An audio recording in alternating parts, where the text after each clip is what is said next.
let's talk a bit more about builds. There are a lot of different builds to use in the Coliseum. A lot. A lot of these builds, however, are variations of each other. Mainly a variation of something called the glass cannon.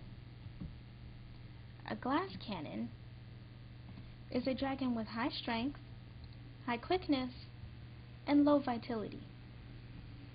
This girl here is a variation. The basic stats for a glass cannon are these: 129 strength, 13 vitality, and 50 quickness. These stats are based off of one particular guide. I'm sure many of you have seen this. How to Train Your Dragon by Duke, aka Culex's guide. This guide is a step-by-step guide in how to level your own dragons.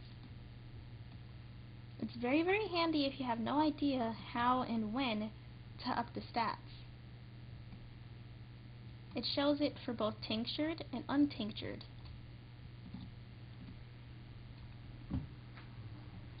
Let's see. As you can see, it goes all the way up to the kelp beds, but it also hits the Golem Workshop. The Golem Workshop, as it says here, is a very tough zone. It's higher in strength than the kelp beds despite being the same level. It's very handy to have a mage in the Golem Workshop. Moving on, there are also Ruin Meditate Monks, which are exact same as Ghostbusters, with one variation. They have a Meditate Stone. Why would they have a Meditate Stone? Meditate, as we discussed before, gives a strength debuff for 3 turns. Well, it turns out that even though Meditate applies a strength debuff for 3 turns after casting it, it takes 4 turns for a Ruin Meditate Monk to actually set up for an Eliminate. Basically, this means that even though they would have a strength debuff for 3 turns, they'll only be using their Eliminate on their 4th, or 5th, depending on how you battle. So really, the debuff doesn't really mean anything. Serenity, being a mage, I have mentioned her several times before, is mainly used as support. She heals, reduces damage from opponents, and gives buffs, both in strength and intelligence.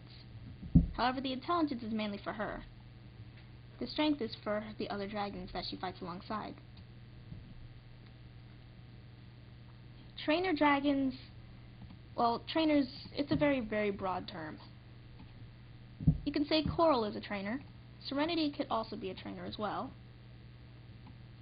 Varelfanol and Tagi, this is Tagi, are trainers. When I say trainers, I'm referring to teams of 2. Teams of 2 dragons that are able to level a single fodder dragon in the kelp beds. Trainers have one major variance in terms of other dragons, and that is the Reflect Stone. Because they are battling in the kelp beds, which has magic-based enemies, well, magic-based bosses, I should say, the Reflect Stone is extremely essential. It requires 40 breath in order to cast. However, once it is cast, it reflects all magical abilities, even if it's cast by your own teammate. Now, it doesn't matter what element your 2 trainers are, because there are 2 dragons, once you're actually set up with enough breath, you're hardly going to get hit by any type of elemental attack. I have 2 trainer dragons that are both lightning types, which is not recommended for the kelp beds. However, because it's 2 of them, it doesn't really matter. They don't usually get hit. This is an example of the dragon scratch eliminating everything in the kelp beds. They are strong enough to do this because they have a high enough strength stat. Corrosive deepens and deepens, however. No matter how high the strength stat is, unless of course you're using shattered cannons, they have to be scratch eliminated. And don't worry about your dragon fainting. As long as you win the battle, they're going to come back with some health. Captioned and Mammoties also have to be scratch eliminated, even if your dragon is rallied on a standard glass cannon build.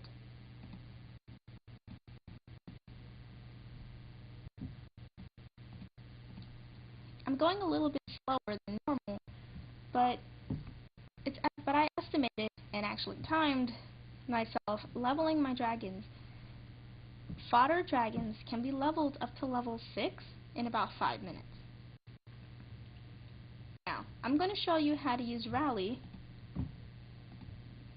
and show you how a rallied eliminate on a standard glass cannon can one-shot enemies in the kelp beds.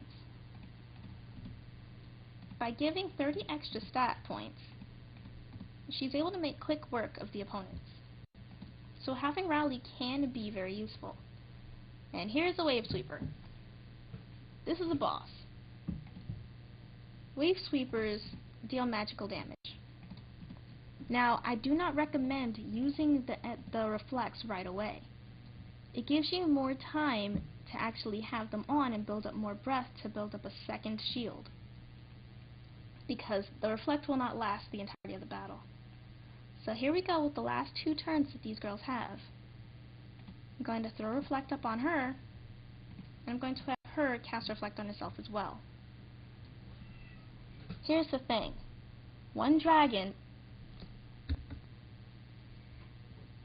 Each dragon can only cast Reflect on themselves.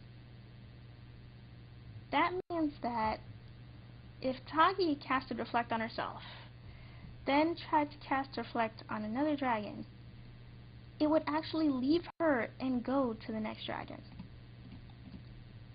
So if you're going into the kelp beds with 2 dragons in order to face off against the Wave Sweepers, against the Mantaroons, and get this guy up to level 6, 7, or even up to 10, it's recommended that they both have Reflect.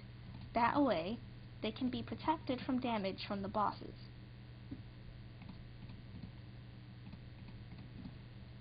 Let's see.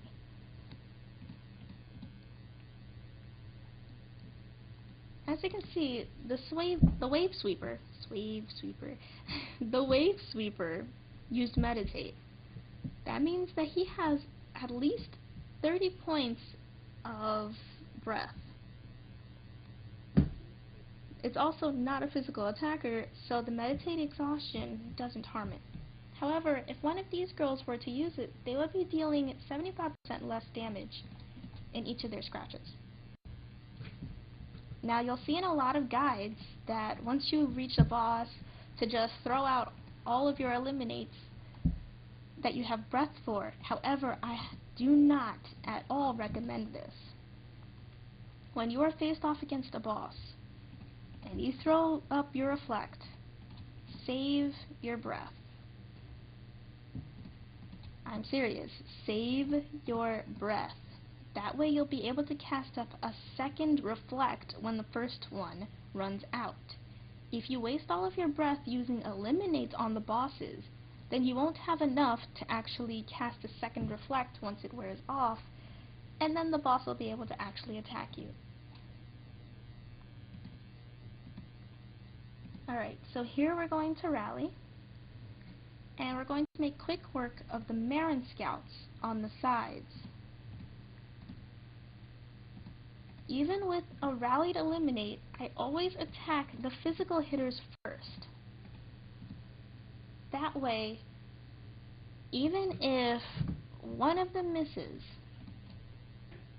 I don't have any damage coming to me from the physical hitters. So even if she survives, these 2 won't. at least to the best of my ability. I'm going to do one more battle and then going to go back to the dragons and point some stuff out. And then I'm going to go over a little bit of exhaustion. Alrighty, this guy